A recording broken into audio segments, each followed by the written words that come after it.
Mrs. Netanyahu. The bond between the United States and Israel is the strongest it has ever been. The President's decision to recognize Jerusalem as Israel's capital made good on the promises of numerous past presidents, and he appreciates Prime Minister Netanyahu saying today that his decisive action will be remembered by the Israeli people throughout the ages. Our two nations stand united against terrorism and those who fund it, as well as in our shared goal to build a more peaceful and prosperous Middle East. Before taking your questions today, I'd like to introduce you to a few special guests we have here with us in the briefing room. Retired Marine Corps Sergeant John Peck and Staff Sergeant Liam Dwyer both served combat deployments in both Iraq and Afghanistan. The President met both of them recently at Walter Reed. Sergeant Peck suffered a traumatic brain injury in Iraq during his first tour of duty. Then, after 2 years of therapy, he re-enlisted and deployed to Afghanistan. While there, he stepped on an IED and lost both arms and legs. He spent 2 years at Walter Reed and in 2016 received a double arm transplant. He is now doing physical and occupational therapy at Walter Reed and doing incredibly well. Staff Sergeant Dwyer endured a roadside bomb explosion in Iraq, but he re-upped and later went to Afghanistan. While there, he stepped on an IED, resulting in the loss of his left leg and severe injuries to his right arm, leg, and torso. Doctors were able to save his limbs and reattach them through over 50 surgeries. And after previously spending 4 years at Walter Reed, he is back there to receive additional surgeries in the coming months. Thank you both for your service and for inspiring us all with your bravery, sense of duty, and resilience. These men represent the very best of America and remind us why it's so important to make sure our great veterans get the care they deserve. Transforming the Department of Veterans Affairs has been one of the President's top priorities. We've announced plans for the VA to shift veterans' electronic medical records to the same system used by the Defense Department. This will end a decades-old rift in sharing information between the two agencies. The President signed an executive order to ensure veterans can receive care outside of the VA system when needed. He signed into law a bill empowering senior VA officials to fire failing employees who are not taking care of our vets. As a result, accountability is being restored. He signed into law a bill streamlining the lengthy process that veterans undergo when appealing disability benefits claims. Hundreds of thousands of vets are awaiting decisions regarding their appeals. The President is pushing the VA to use the new streamlined process to work through the backlog as quickly as possible. He also signed a bill authorizing $2.1 billion in additional funds for the Veterans Choice Program. This program helps vets facing long wait times or long distances from nearby VA facilities by empowering them to receive quality care outside of the VA system. The White House has also set up a VA hotline staffed by veterans to help vets needing assistance and quick answers. I could continue with the list, but this should leave no doubt that President Trump is serious about taking care of our veterans. They sacrifice so much for us, and we must never let them down. Thank you, Sergeants Peck and Dwyer, for being here with us today. And I met them while we were at Walter Reed, and they promised that they would be on their best behavior, but we'll see how that goes. And if it gets really tough, I'm very happy to refer questions to both of them, because I'm pretty sure that as tough as they are, they could certainly handle anything that is thrown at them. But hopefully we don't have to do that. Major, go ahead. Sir, under the heading of accountability, have you or the President read in full the IG report on Secretary Shulkin? Are you satisfied with his response, and is he in any jeopardy, and does he retain the President's confidence? I know that is being reviewed. Secretary Shulkin has repaid, I know, several $1,000s towards some of the travel costs of the trip that was in question. And we're continuing to focus on a lot of the great work that's taking place at the VA while that's still under review. Secretary Shulkin has done a great job, as I laid out several of the things that have happened, and one of the reasons these guys are here is to continue pushing to make sure that we improve the VA system and to continue to put extra encouragement on the VA Secretary to make sure we're doing everything we can for veterans. Learned in that report, would you say the Secretary's conduct was consistent with the standards the President has established for the VA? Again, as that continues to be under review, I can't go any further than what I have already. On tariffs, the Speaker of the House said he's very concerned, urging the President not advance with this plan, that's a direct quote, and that a trade war could, quote, jeopardize the gains achieved through the tax cuts and tax reform. What's your reaction, Speaker Ryan? Look, we have a great relationship with Speaker Ryan. We're going to continue to have one, but that doesn't mean we have to agree on everything. The president has been committed and talked about this for many years, particularly on the campaign trail, and the people came out loud and clear and supported this president, therefore supporting the policies that he campaigned on. We want to solve the problem. We want, the president believes in free, fair, and reciprocal trade and hopes other countries will join him in pursuing that goal. The president wants to make sure that we're doing everything we can to protect American workers and to protect industries like the steel and aluminum industry that are so important to our country. And nothing about this will jeopardize economic growth, as the Speaker fears. The president feels strongly that we have to protect some of the industries that are the backbone of this country, and we have to protect American workers. We can't ignore these industries. It's a matter of both economic and national security, and something that he feels very strongly about, and we're going to continue to move forward. John? So it looks like the deadline on DACA is going to come and go today with no resolution. Clearly, any action that the White House would take has been suspended by the courts. But what's the next step, and what's your message to Congress that seems so badly to want to fix DACA and hasn't done anything to do it? Look, I think it's absolutely terrible that Congress has failed to act. The president gave Congress 6 months, and he also gave them a plan. He gave them 4 pillars that he wanted to see in legislation and principles that the majority of members of Congress have supported in the past. They claim to want to fix DACA. The president laid out a pathway and an exact way to do that. They failed to address it, but we're still hopeful that Congress will actually do their jobs, show up and get something done, and fix this problem, not kick it down the road, and not continue to ignore it. When it eventually gets to the Supreme Court, I assume you're expecting a favorable ruling from the Supreme Court. So then what happens? Look, we fully expect to win on an appeal, and if we needed to go to the Supreme Court, we feel very confident there as well. But again, it's Congress's job to pass laws. And the president has laid out what he wants to see them. And the sad part is that both Republicans and Democrats don't disagree on most of the merits of this legislation. The fact that they can't actually come together and get something done is pathetic, and now they're using the courts as an excuse. They need to come to work and actually do what they were elected to do. If the court reinstates his authority to rescind the DACA protections and Congress doesn't act, is the president willing to back off on rescinding DACA? I'm not going to get ahead of what the president may or may not do on that front. We're still asking Congress to actually do their jobs. Jordan? Thanks, Sarah. The president had some tough words for U.S. allies today on trade, saying they were ripping off the U.S. just as much as our enemies. So has the president ruled out exceptions under these steel and aluminum tariffs for certain U.S. allies, or are those still on the table? We're still finalizing what the final deal will look like, and I'm not going to get ahead of the president's announcement. John? We'll keep you posted. Thanks a lot, sir. It seems like many Republicans, including the House Speaker, were caught off guard by the president's decision as it relates to tariffs. Were they caught off guard? Were they given a heads up in any way?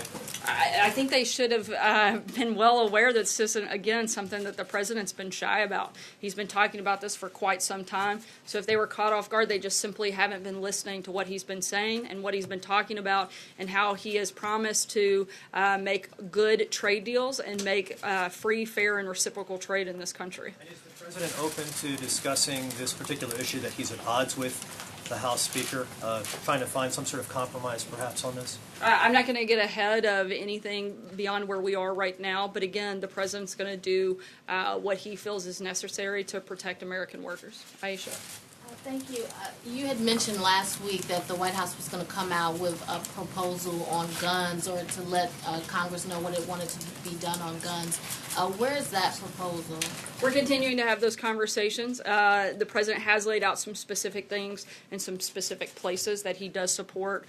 For instance, again, reiterating the support for the Cornyn bill, as well as the Stop Gun Violence Act. Those are 2 pieces of legislation that the president supports. We're going to continue some of the discussions that have been ongoing, continue to engage with Congress as we lay out some more details of what we'd like to see.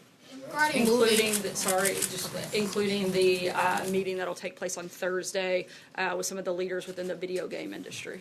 Regarding moving the embassy to Jerusalem, the president said that it was going to cost $250,000 to build the U.S. embassy there. What was he referring to, or what did he mean by that? I'll have to get more specifics. I think the point he's making is that he's going to do it faster and far less expensive than $1 billion project as was projected. Jonathan? On the tariffs, the president tweeted that trade wars are good, easy to win. Can you explain what he meant by that? Look, the president, I think, is very confident that if that's where we ended up, we certainly would win. But that's not the goal. The goal is to get free, fair, and reciprocal trade and hope that other countries will join in. And Paul Ryan is practically pleading with the president to reverse course on this. Are you saying that there's no way he's going to reverse course on this? The president said today that he wasn't backing down, but in terms of the specifics of what it looks like, I'm not going to get into that right now because those things are being finalized. So it's possible some of the details may change because he said 25. Well, we haven't actually fully rolled out all of the details, and so therefore it would be hard for me to say that they're going to change since we haven't put them all out. But the top line, he said 25% tariff on steel imports, 10% tariff on aluminum imports, that it would apply to everybody.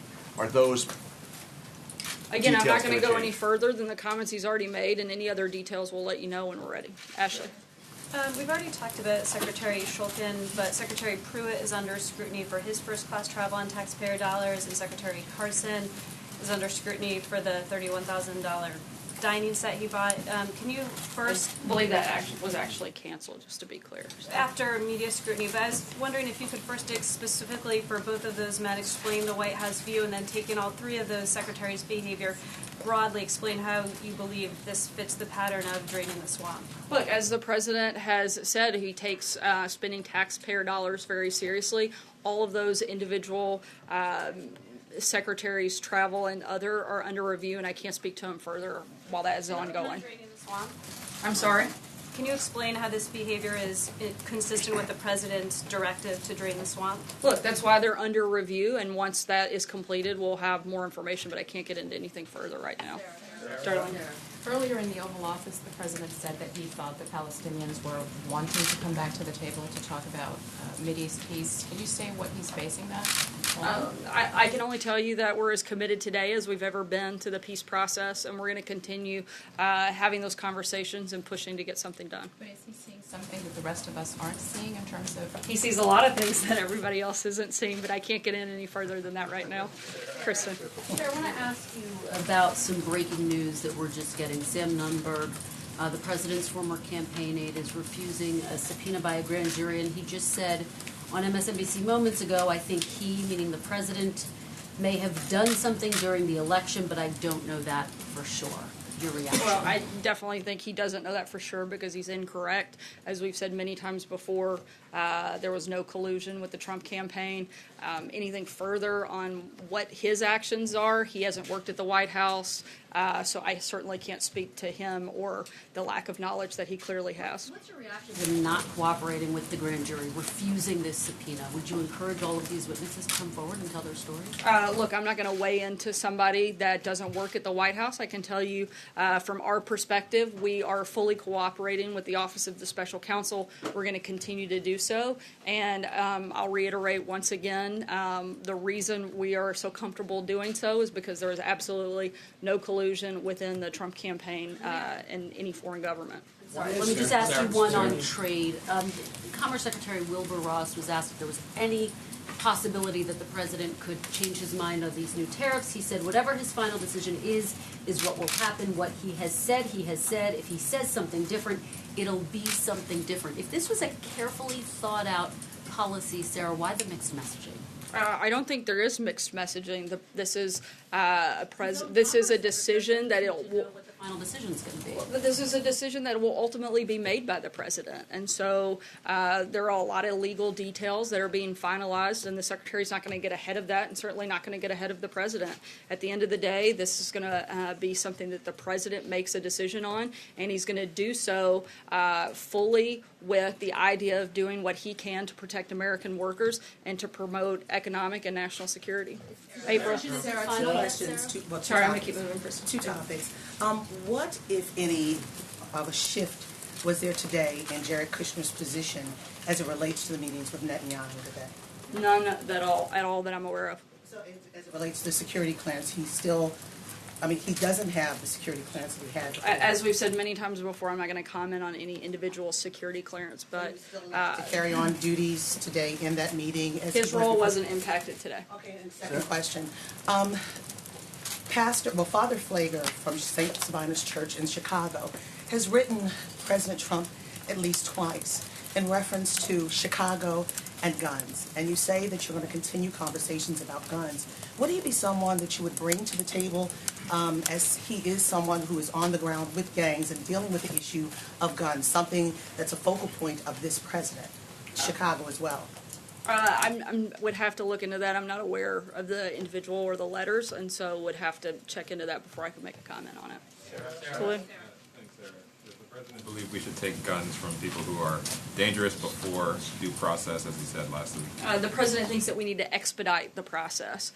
He wants to make sure that if somebody is potentially harmful to themselves or other people, that we have the ability to expedite that process. Certainly still want to have due process, but we want to make sure that it's not tied up for months and months and months, and someone that could potentially be dangerous is allowed to have a gun without us being able to expedite that process, and that's what he'd like to see us do. Peter? We reported today that the president's private attorney, Michael Cohen, had trouble reaching him toward the end of the campaign to talk about the $130,000 payment to Stephanie Clifford. Did the president and Michael Cohen talk about this payment at any time during the campaign or thereafter? Not that I'm aware of, and I'd refer you to Michael on that. I want to ask a follow-up about the Mideast peace process. In the Oval Office, the president referred to the difficulty in reaching a deal. It's been more than a year since Prime Minister Netanyahu's first visit here with President Trump. He said a year ago that the administration worked to achieve a great peace deal. He'd be doing it very diligently. Why hasn't the administration put forward a proposal yet, a framework for how it sees peace in the Middle East playing out? Look, we're going to do that when we think that the time is right, but we're going to continue pushing forward. We're as committed now as we've ever been, and we want to continue in this process. And we'll let you know when we have an announcement on what that plan would look like. It seems as though there's been any progress, at least within this administration, toward achieving some kind of proposal. Why would that be? Look, again, we're not going to get ahead of where we are in this process. The conversations are still ongoing. This wasn't a problem that was created in a short amount of time. I don't think we're going to fix it overnight, but it's something we're certainly very committed to fixing and to being part of, and we're going to continue those conversations and continue pushing for that piece. John? Thank you, Sarah. Two brief questions. First, the New Yorker is carrying a story in which the former British agent Christopher Steele claims that Russian sources within the Kremlin torpedoed the nomination of Governor Romney to be Secretary of State because he's a sworn enemy of the Putin regime. The administration's response to that claim? I'm not aware of anything regarding that and don't know that to be factual in any capacity at all. Blake? Oh, sorry. My other question? Yep, two questions. Yeah. When the president announced the tariffs on China, he said they would be in effect for a very long time. I'm curious, why didn't he simply say until China relents on its policy on steel and give, a set goal for the tariffs that he was putting? Look, again, the president's ultimate goal is to get free, fair, and reciprocal trade. And if China wants to come to the table and play ball and make some significant changes, then I think we'd be open to those conversations. But at this point, we haven't seen an indication of that taking place. Take one last question, Blake. Thank you. And to end with trade, there was a study released today showing that this would be the president's proposals, a net loss of 146,000 jobs. Has the White House studied how many jobs may be lost or created because of his policies? Look, this is something the president is committed to doing, and he feels that both our national security are vitally important in this process, and we have to be able to have these industries to protect that, and so that's a big part of the goal. No study? Sure. I'm not going to say that we're not looking at every facet of this, because we certainly are. It's been a very thoughtful and long process, but that is the focus of the decision that he's making. And lastly, the president's close friend, Carl Icahn, it's out there that he sold $31 million worth of stock of a company related to this whole issue just before the president made his announcement. Can you tell us the last time the president has spoken with Mr. Icahn and whether or not he told Mr. Icahn of what he was planning on doing? I'm not aware of any of their of a recent conversation between the two of them, so I'd have to verify and get back to you. But I'm not aware of any conversations. All right, thanks, guys. I'm gonna let these hold on. I'll let these guys take a break, and if they want to say anything, they're welcome certainly to make a quick comment before we leave. Can you speak to the morale in the White House, Sarah? After skirmish, you said Friday that morale's never been lowered. I definitely would not agree. I think we're in a great place. Look, we have an incredible story to tell. It's been a historic first year, and we're continuing to focus on the things that President Trump campaigned on. We're excited about what we've done and where we're going, and we're going to continue working hard for the American people. Thanks, Brian. I'm going to let these guys take a break. Thanks, guys. The Justice Department, Sarah.